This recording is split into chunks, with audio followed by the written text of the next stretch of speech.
Ok, bon, je vous refais la vidéo parce que le micro n'était pas branché, donc on va repartir à zéro. Je vous fais la petite mise à jour de ce paludarium. Donc pour rappel, un bac qui fait 1,20 m de long, avec la partie émergée ici pour mettre quelques plantes, des orchidées, des petites plantes qui peuvent vivre un peu les pieds dans l'eau, et puis bien sûr la partie aquarium ici. Donc on avait fait pas mal d'ajouts de plantes, on a commencé à transférer les poissons qui étaient prévus pour ce bac-ci. Donc il y a un mâle combattant, il y a 4 ou 5 femelles combattants, un gastromyzon, un ancistrus, qu'est-ce qu'on a mis, des crevettes red cherry, quelques neretina, un Tylomélania. Voilà, bon, il y a toujours un petit néon aussi, c'est un petit néon qu'on a sauvé. Et il nous reste 2 néons, et puis des Tylomélania encore, hein, les escargots. Et je crois que c'est tout, si je dis pas de bêtises, à transférer. Si peut-être des Neretina encore qui nous restent à transférer.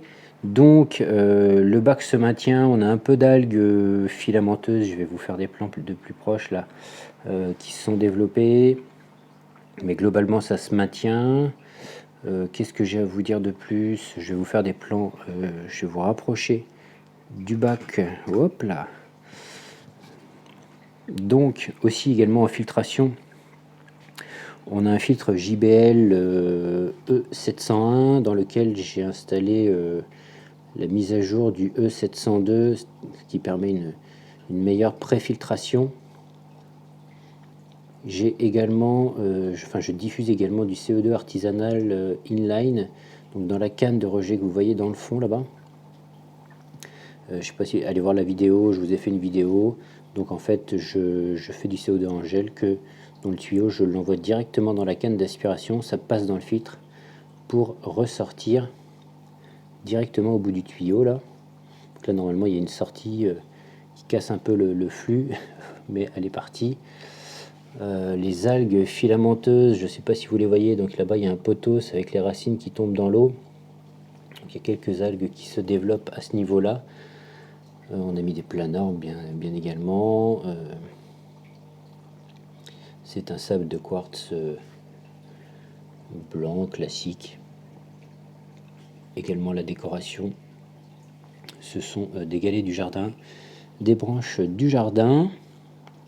Donc en plante on a donc Anubia nana, Anubia barteri je crois. Ça doit être des lobelia si je dis pas de bêtises. Il y a une Valisneria, des cryptocorines bien sûr, Alternanthera, Ludwigia, il y a des Echinodorus, et je crois, il y a des Sagittaria qui sont derrière, mais qui sont toutes petites là, qui devraient pousser derrière dans le fond pour camoufler en fait tout ce qui est chauffage et canne d'aspiration. Pour ce qui est des plantes ici, voilà. Donc là j'ai changé le brumisateur, j'ai mis un brumisateur flottant. Le problème c'est que c'est un peu disgracieux, mais l'avantage c'est que le brumisateur est tout le temps dans l'eau. Le désavantage aussi c'est que il y a un peu de calcaire forcément dans l'eau, et donc ça fait des dépôts, la brume vient faire des dépôts sur les vitres, déjà que les vitres sont assez rayées.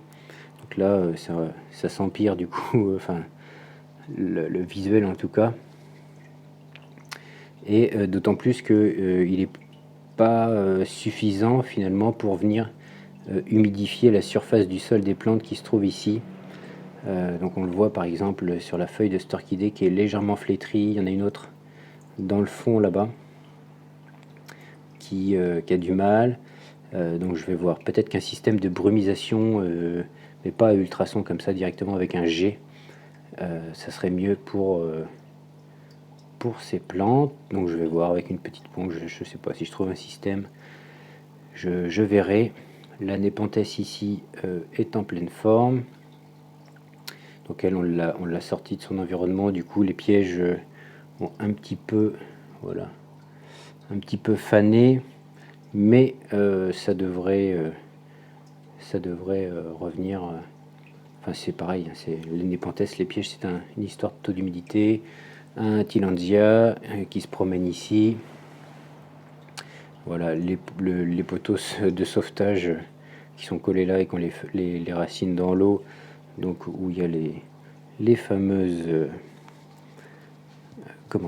algues. Donc j'utilise toujours depuis le début les lampes ici, vous voyez, hop, et il y en a une autre là. Ce sont des lampes d'extérieur conçues pour éclairer, vous savez, le jardin ou les allées, les choses comme ça. Donc c'est un blanc en 6500K. Écoutez, pour l'instant ça fonctionne. Alors je sais pas la caméra comment ça va rendre. Si je regarde le moniteur là, ça rend plus vert que dans la réalité. Enfin l'eau paraît plus verte qu'en réalité, alors que c'est totalement transparent. Mais pour l'instant ça fait le boulot. Est-ce que c'est suffisant? Je ne sais pas. Maintenant, on a des plantes assez faciles. Alors on va le voir de toutes les façons sur les plantes rouges ici et celle qui est derrière. Donc ici on a l'Alternanthea et derrière la Ludwigia. On verra. Celle qui est dans le fond a l'air d'être plus rouge. Alors ça paraît peut-être pas à la caméra, mais elle a l'air d'être plus rouge. Écoutez, on verra à l'usage. S'il faut modifier, bien on modifiera. Si c'est convenable, eh bien on laissera. Mais tout le reste des plantes, c'est pas des plantes grosses consommatrices de lumière. Ah si, je vois, il y a une élodée. C'est pas des plantes consommatrices de lumière, donc ça devrait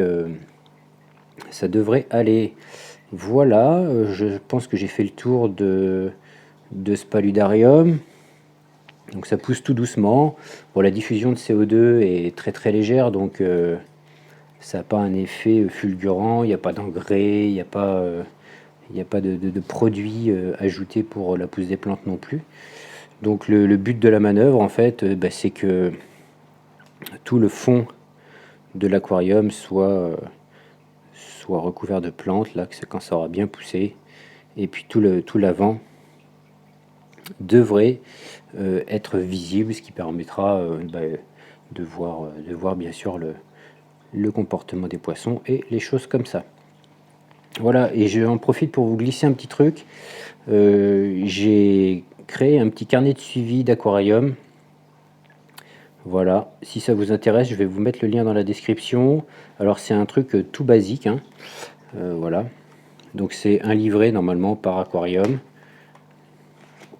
où tu renseignes les informations. Je sais pas si ça va faire la mise au point, mais globalement les informations de l'aquarium. Et puis ensuite tu as des fiches de suivi. Voilà, tu mets la date. Il faudrait que je vous fasse la mise au point. Et hop, si ça veut. Non, ça veut pas. C'est galère la mise au point aujourd'hui. Voilà, mais en gros, tu relèves tes paramètres d'eau, note observation, si tu fais un changement d'eau et quelle quantité. C'est tout basique, mais tu as 150 fiches comme ça. Donc si tu fais un entretien par semaine, 150 fiches, ça te dure 3 ans. Tu peux glisser ça à côté de ton aquarium et hop, quand tu as un problème, quand tu fais un changement d'eau, quand tu relèves tes paramètres, tu peux le noter et puis avoir un petit suivi de ton bac. Voilà. Donc je te mets le lien dans la description si ça t'intéresse, tu vas voir. Bon, la couverture est toute basique, toute classique, mais voilà, c'est le contenu qui nous intéresse. Voilà. Bon, et bien j'espère que je te laisse. Hop là, je te refais la mise au point sur le bac.